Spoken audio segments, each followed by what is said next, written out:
चली जा रही है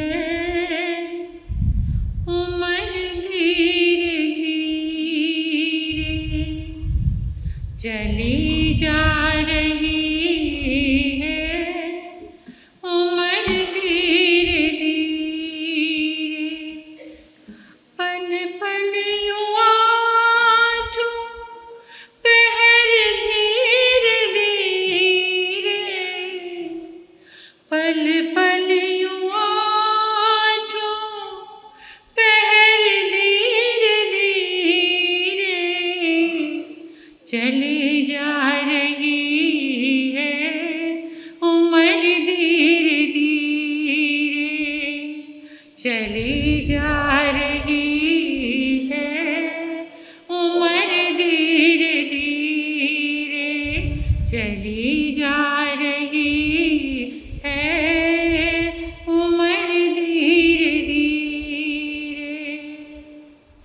बचपन भी जाए जवानी भी जाए, बचपन भी जाए जवानी भी जाए, बुढ़ापे का होगा असर धीरे धीरे, बुढ़ापे का होगा असर धीरे धीरे, चली जा रही है उम्र धीरे धीरे, चली जा रही है उम्र धीरे धीरे। पल पल यूं आँखों पहर धीरे धीरे, पल पल यूं आँखों पहर धीरे धीरे, चली जा रही है उम्र धीरे धीरे, चली जा रही है उम्र धीरे धीरे, चली जा रही है उम्र धीरे धीरे। अनंत अनंत मैत्री के मसीहा, दया और करुणा के अवतार परम पिता परमात्मा प्रभु महावीर के चरणों में कोटिश वंदन नमन। अरिहंत परमात्मा श्रीमंदिर स्वामी भगवान के पावन चरणों में वंदन करती हूँ, नमन करती हूँ। श्री आत्म शिव शमन रतन गुरुवे नमः। परम दयालु परम कृपालु कर्नाटक गढ़ के श्री आराध्य गुरुदेव के पावन चरणों में वंदन नमन। तब का दिव्य वरदान देने वाले मम आराध्य गुरुवरिया श्री प्रवेश कुमारी जी महाराज साहब के पावन चरणों में वंदन करती हूँ, नमन करती हूँ। 311 उपवास द्वारा जिन शासन की अद्भुत प्रभावना करने वाले तपाचार्य गुन्नी मैया के चरणों में वंदन नमन। मेरे जीवन पर अनंत उपकार करने वाले धर्म का दिव्य दान देने वाले आराध्य गुन्नी मैया के पावन चरणों में कोटिश वंदन नमन। गुरु गणेश परिसर में विराजमान समस्त गुरुवरिया तुल्या महासती वृंद के पावन चरणों में मेरा वंदन स्वीकार हो। स्नेही प्रिय छोटी साधवियाँ, गुरु गणेश दरबार में आए गुरुदेव के परमात्मा के प्यारे प्यारे भक्तों, हृदय के आंगन में आप सभी का स्वागत करती हूँ। अभिनंदन करती हूँ आप सभी की श्रद्धा का, अनुमोदन आप सभी के सुंदर भावों का और आपके पुरुषार्थ के लिए शुक्रिया, धन्यवाद सभी का। जीवन के इस दौड़ में हम बहुत भौतिकता की दृष्टि से देखा जाए तो बहुत आगे आ गए हैं। इतने आगे आ गए हैं कि आज इंसान के पास सोशल मीडिया के लिए बहुत सारा समय है, लेकिन सामाजिक कार्यों के लिए जरा भी समय नहीं है। दो तरह के लोग हैं, एक मशीनी सुखिया, मशीनी सुखिया। मशीनों का सुख तो आ गया, लेकिन इंसान दुखी है। ज्यादातर लोग आप देख रहे हो आज सुबह से उठते ही internet, mobile, WhatsApp, Twitter, Instagram, Facebook, YouTube, इसी का प्रयोग चल रहा है। लेकिन जो सामाजिक कार्य हैं उनसे बहुत दूर हो गया है। स्क्रीन टच के लिए तो पागल है और स्क्रीन टच के लिए समय, समझ गए? किसी को घर में रहते हुए भी किसी का स्पर्श नहीं है, लेकिन स्क्रीन टच उसके लिए कितना पागलपन। याद रखिए, जो पतंग डोर से अलग हो जाती है, जो नदी किनारों से अलग हो जाती है, जो पेड़ जड़ से अलग हो जाता है, उसका कोई अस्तित्व नहीं रहता, वो जीवित ही नहीं रह सकता। आज इंसान भी ऐसा ही हो गया है, जीवंत चीजों से अलग हो गया है, मुर्दा चीजों को थामकर बैठा हुआ है। उन्हीं मुर्दा चीजों का मोह भंग करने के लिए परमात्मा की ये दिव्य वाणी हमें प्रेरित कर रही है कि जागो, अनादि से इन पदार्थों को ही अपना समझते आ रहे हो और आज के युग में तो और ज्यादा पागल हो गए हो। जो जीवंत है, जिसमें जीवन है, उसे साथ रखने की, उसे जानने की, उसमें डूबने की कोशिश करो। जो जीवंत है, जिसमें प्राण है, और उन्हीं प्राणों की साधना हमारी चल रही है। 29वां अध्ययन, पराक्रम करो। कौन सा? स्क्रीन टच का नहीं, आत्मा को टच करने का, आत्मा को स्पर्श करो। जानो इस जीव को, इस तत्व को पहचानो, और जब इसको जान जाओगे, भेद विज्ञान हो जाएगा, तो वो यात्रा प्रारंभ होगी। उस यात्रा के सूत्र आपके समक्ष आ रहे हैं। वो सूत्र जिसमें उत्तराध्ययन के साथ साथ हमारा आवश्यक सूत्र भी अपने आप ही प्रारंभ हो गया। चतुर्विष्टि में आपने, हम सबने परमात्मा की स्तुति और प्रार्थना के भाव को जोड़ा। उस भाव को जोड़ने के बाद विनय का भाव आया, वंदन, वंदना। और वंदना के प्रकाश में हमने जाना कि अपने पापों का जो अतिक्रमण हुआ है उसका प्रतिक्रमण कैसे कैसे करें।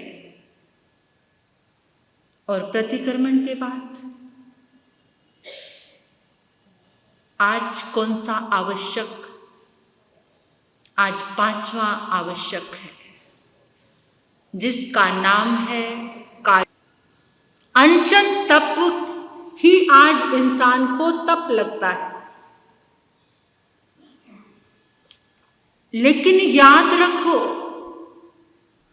अनशन के साथ, बाह्य तप के साथ अगर आभ्यंतर तप नहीं है तो अनशन आपका कल्याण नहीं कर सकता, निर्जरा नहीं कर सकता। अनशन के साथ, बाह्य तप के साथ भीतर का तप, जिसमें आज कायोत्सर्ग की साधना के विषय में परमात्मा की आज्ञा है कि कायोत्सर्ग के बिना कुछ भी नहीं चलता। आप जब सामायिक में प्रवेश करते हैं तो वहां पर भी, यानी पहला जो आवश्यक है आपकी जो सामायिक है, सामायिक में भी पहला क्या, कायोत्सर्ग की साधना है। और आज पांचवा आवश्यक है। जब हम कहीं से गमनागमन करके आते हैं तो तब भी काउसक करते हैं। ये केवल सामायिक लेते ही काउसक करते हैं, ये केवल प्रतिक्रमण करते ही काउसक करते हैं। हमारे लिए तो आया है कि विहार करके आए, गोचरी भिक्षाचरी करके आए, यहाँ तक कि पाठ पर आकर बैठे, पल पल पर कायोत्सक की साधना। और मुझे नहीं लगता कि जो साधना कायोत्सर्ग की है वो घटित हो पाई है। जैसे परमात्मा की आज्ञा है, यूं तो आंखें बंद करके कितने बार ध्यान में बैठते हैं, लेकिन वास्तविक रूप में आज जो मैं बताने जा रही हूं आपको, क्या वो कायोत्सर्ग, क्या वो काउसग कभी भी इतने प्रतिक्रमण करने के बाद हमारे जीवन में घटित हुआ है? काउसग्येणं भन्ते जीवे किं जणयि। काउसग से, हे प्रभु, हे भन्ते, काउसग से जीव को किस चीज की प्राप्ति होती है? परमात्मा कहते हैं, काउसग्येणं तीय पड़ु पन्नं पायचित विसुहेयी। कायोत्सर्ग से, कायोत्सर्ग क्या है पहले ये समझ लीजिए आप। कायोत्सर्ग में प्रवेश करने के लिए पहले 10 उत्तरी की साधना आती है। 10 उत्तरी की, जब हम कायोत्सर्ग में प्रवेश करते हैं, एक कायोत्सर्ग हमारे अनुयोग द्वार में, इसको वर्ण चिकित्सा कहा है। वर्ण चिकित्सा मतलब, वर्ण चिकित्सा किसे कहते हैं? Skin treatment. क्या?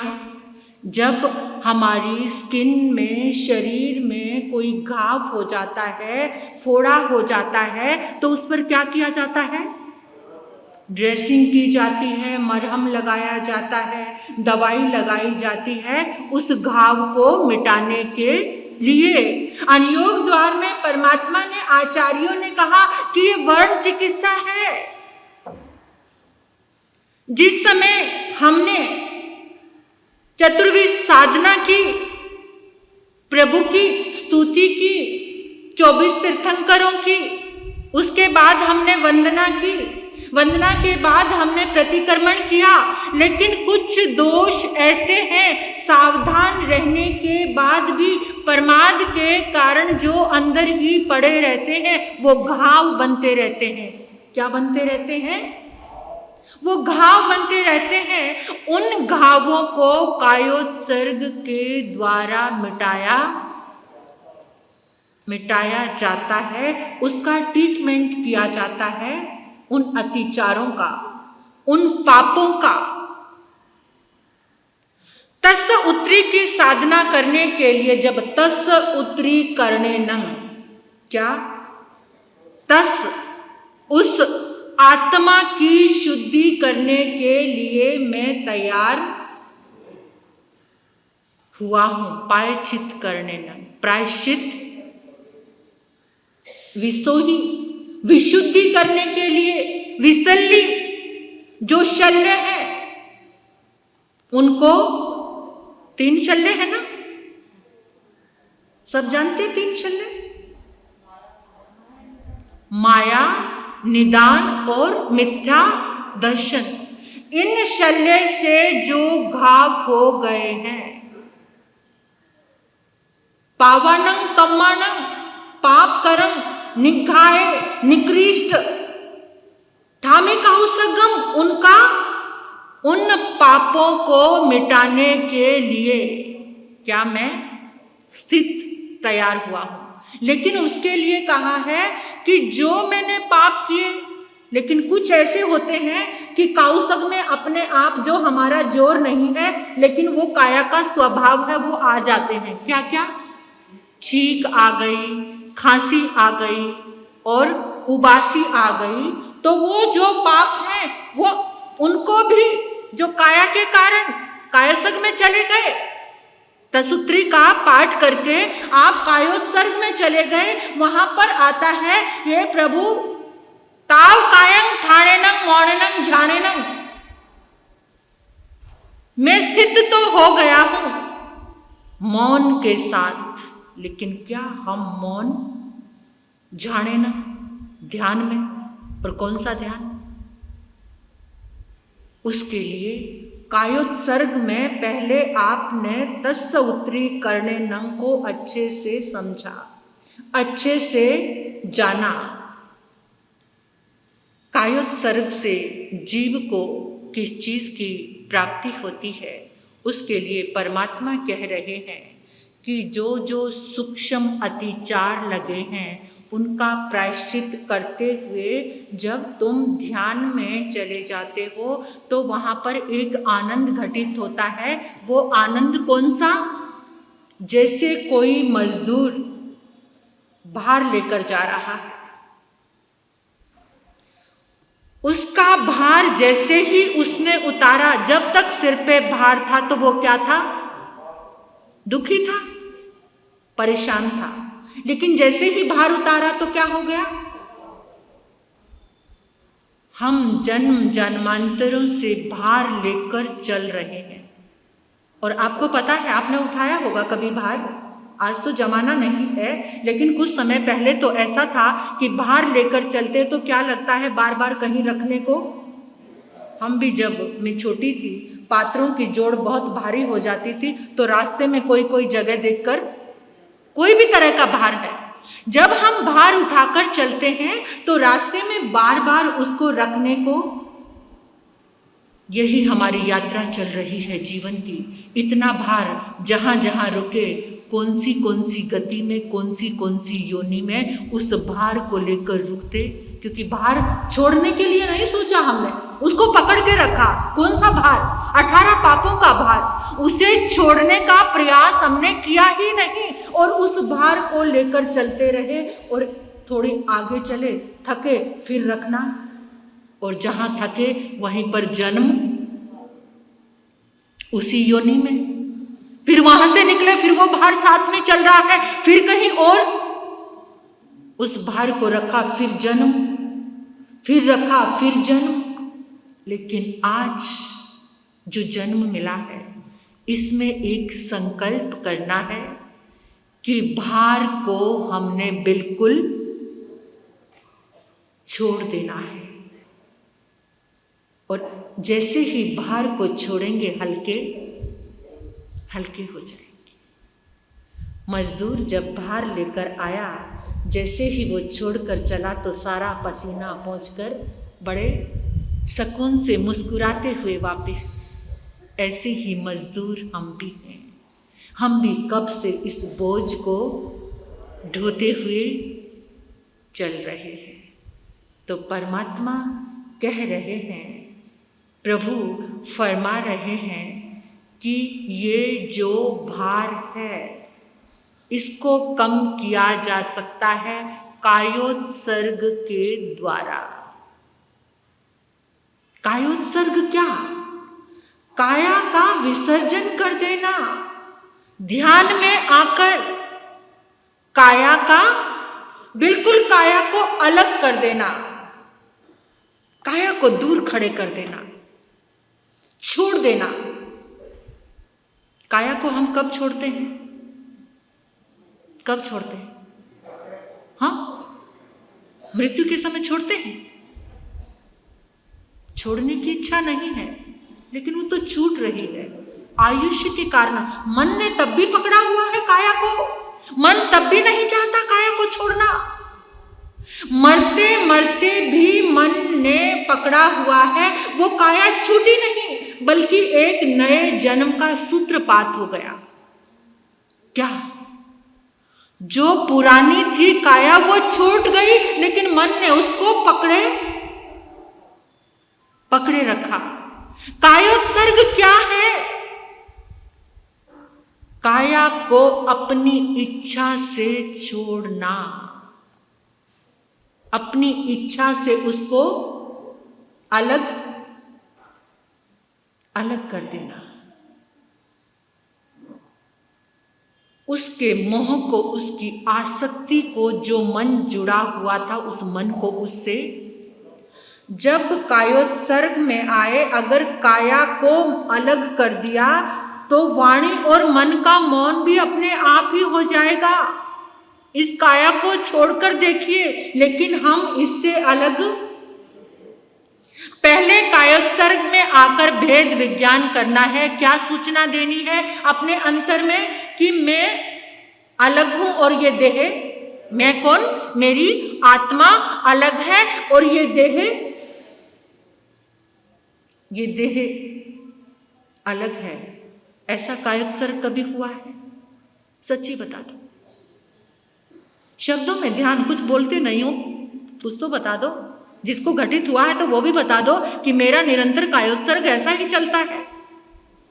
बोलो सुनील भैया, रोज संवर कर रहे हो आप तो 3 जने, बड़ी आराधना अच्छी कर रहे हो। चातुर्मास जब से प्रारंभ हुआ है। प्रकाश जी लूनिया और तीसरे भाई कौन है? किशोर जी लूनिया। हर दिन अपनी रात्रि को संवर से आप सफल कर रहे हैं। तो मेरी भावना है उस संवर के बीच में आप खड़े होकर कायोत्सर्ग करें कुछ पल के लिए। अपनी काया को छोड़ दें कुछ समय के लिए, सीमित समय के लिए। जो भी सामायिक करते हैं, कायोत्सर्ग के बिना सामायिक अधूरी है। जो सूक्ष्म अतिचार हमें नजर भी नहीं आते, छोटे छोटे पाप, इस शरीर पर जरा सा जख्म होता है, हल्का सा भी मच्छर ने काट लिया, जोर से खुजली कर ली, वहां पर जख्म हो गया तो तुरंत क्या करते हो? तुरंत क्या? यहां तक कि मच्छरों से बचने के लिए भी तेल वेल पता नहीं क्या क्या प्रयोग करते हैं। काया को तो इतना सा भी कष्ट देना नहीं चाहते।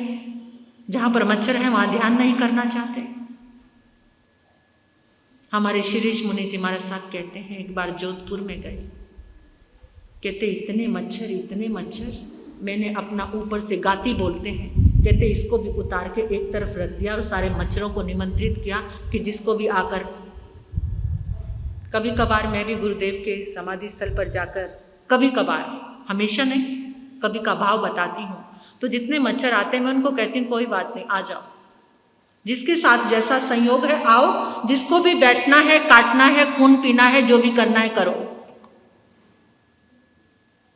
मन को व्याकुल नहीं करना। होता है, हमेशा नहीं रहता, कितनी बार व्याकुल भी होती हूं, आपके समक्ष ये आलोचना करनी चाहिए, लेकिन कभी कभार की बात है। श्रीश मुनि जी महाराज साहब कहते कि पूरे मच्छर आकर, और कितना ध्यान लगा, कहां मच्छर कहां मैं, कुछ कोई भान। तो ये क्या है? कायोत्सर्ग। जब देह को अलग कर लेते हैं, वो विधि और वो साधना, वो अभ्यास हमारा नहीं है कि हम देह को अलग कर पाए तो कोई पीड़ा नहीं होती। आचार्य भगवान श्री आत्माराम जी महाराज, उन्होंने चेतना में ही ऑपरेशन करा लिया, हड्डी टूट गई थी, लेकिन अपनी देह को क्या कर लिया था? अलग कर दिया था चेतना से। जब तक चेतना से ये देह जुड़ी है तभी दर्द है, जैसे ही चेतना से अलग हुई कोई दर्द। और डॉक्टर हैरान हो गया। वृद्धावस्था थी उनकी। आचार्य आत्माराम जी महाराज कोई साधारण हस्ती नहीं थे, वो दिव्य विभूति थी। उनके दर्शन करने के लिए लोग, दो दुश्मन लड़ाई किए हुए अगर बाय चांस उसी स्थानक में सीढ़ियों पर आकर मिल गए तो पता नहीं चलता था, गले मिल जाते थे। लुधियाना से आए हैं हमारे कीमती लाल जी अपनी धर्म पत्नी के साथ। पिछली बार आत्म गद्दी पर निरंतर इन्होंने उस साधना भूमि का लाभ लिया। तो ऐसे श्री आत्माराम जी महाराज भगवान डॉक्टर को कहा मुझे एनेस्थीसिया नहीं देना, बेहोश नहीं करना। डॉक्टर कहता आप तो दर्द के कारण ही बेहोश हो जाओगे, हड्डी को काटना कोई आसान है, उसके कारण ही आप बेहोश हो जाओगे। कहते नहीं, आप मुझे बिना कोई बेहोशी की दवा दिए ही ऑपरेशन। ध्यान में चले गए। नाम भी आत्माराम और ध्यान आत्माराम का ही। हम अपने आत्माराम का कभी ध्यान नहीं करते।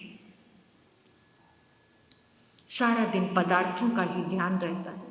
जितना पदार्थों का ध्यान उतनी पीड़ा, जितना आत्मा का ध्यान उतना आनंद। अब आनंद तो हमारे पास है ही नहीं, पीड़ा ही पीड़ा है, क्योंकि पदार्थ पीड़ा दे रहा है, आत्मा आनंद दे रही। कैसे शब्दों का संयोग, पदार्थ प पीड़ा, अ आनंद, आत्मा से आनंद, पदार्थ से पीड़ा, और हम पीड़ा से ही भरे हुए हैं। तो कैसे? कम से कम जिस दिन जो सुनकर जाते हो उस दिन तो उसका अभ्यास करना चाहिए। मैं करती हूं, आपको सुनाती हूं, तो उसी चीज का अभ्यास मैं करती हूं। अभी पाप पुंज बहुत है, लेकिन कहते हैं कि पुरुषार्थ करने वालों की, अभ्यास करने वालों की कभी हार नहीं होती। संकल्प लेकर अभ्यास करना शुरू कर दो। और वो डॉक्टर हैरान रह गया, चेहरे पर मुस्कान तेज, एक बार उफ भी नहीं निकला, आंसुओं से रो पड़ा डॉक्टर और कहने लगा मैं ईसा मसीह की कहानियां सुना करता था, आज ईसा मसीह को अपने सामने। और डॉक्टर तो भक्त हो गया, जब तक देखता नहीं था, दर्शन नहीं करता था, तो पानी भी ऐसा कायोत्सर्ग। ये काया को महात्मा बुद्ध अपने शिष्यों को अक्सर शमशान में भेजा करते थे और कहते थे जलते हुए इन मुर्दों को देखो, ये काया है,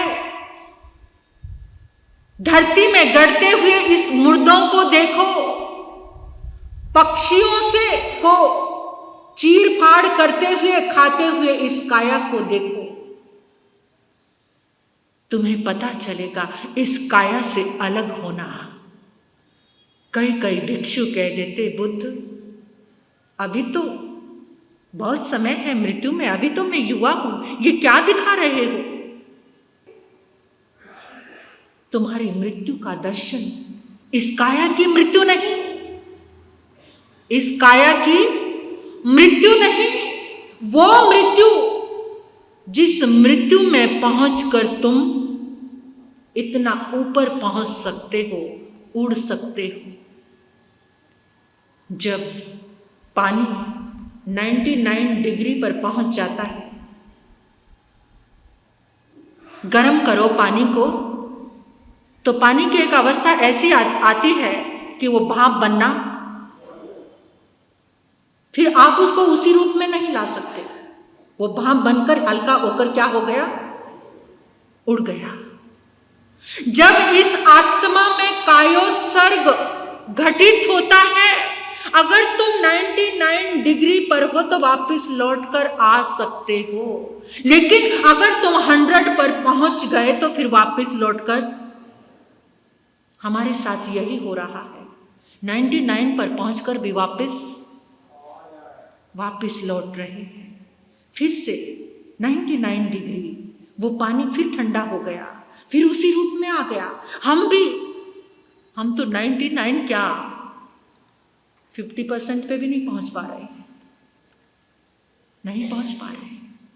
कायोत्सर्ग आचार्य भद्रबाहु स्वामी कह रहे हैं, आचार्य भद्रबाहु कह रहे हैं कि जो साधक कायोत्सर्ग में आ जाता है उसके सारे अतिचार मिट जाते हैं, विशुद्ध हो जाते हैं। और वो कायोत्सर्ग कौन सा? कि अपनी आत्मा को अलग कर देना और देह का कोई भान नहीं रहना, देह का कोई ममता नहीं रहनी, कोई मोह नहीं रहना। कोई भी उपसर्ग आए, उपसर्ग कितने तरह के हैं? कितने हैं उपसर्ग? बोलो। परिसे कितने हैं? परिसे तो 22 है, लेकिन परिसे उपसर्ग नहीं है। उपसर्ग कितने हैं? कितने? नहीं पता। उपसर्ग 3 है।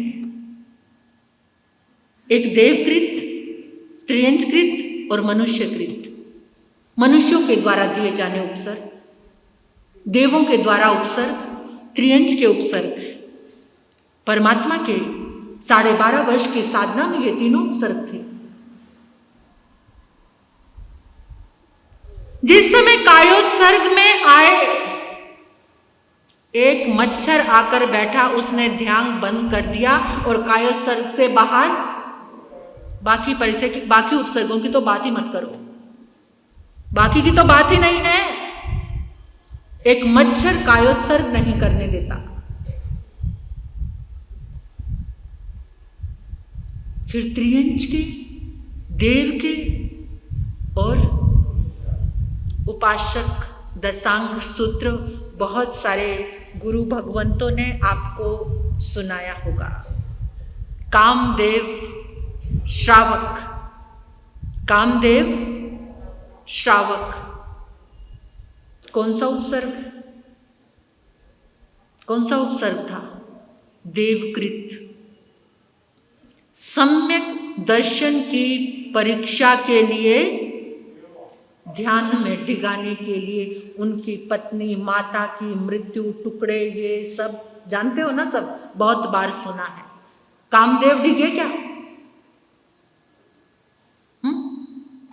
कामदेव डिगे थे? उपासक दशांग सूत्र बन गया उनके नाम से, 10 श्रावकों के नाम से।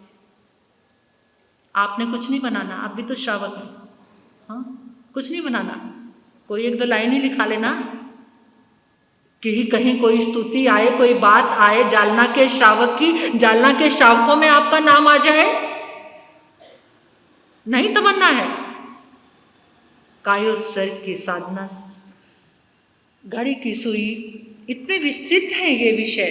एक द्रव्य कायोत्सर्ग होता है, एक भाव कायोत्सर्ग होता है। अब द्रव्य और भाव क्या है, इसे आप चाहो तो वापस पुनः कल चला सकती हूँ कि भाव कायोत्सर्ग क्या है और द्रव्य कायोत्सर्ग क्या है और कैसे हम द्रव्य से भाव में आ सकते हैं। गुरनी मैया के मुखारविंद से आप सुनेंगे। ओम शांति।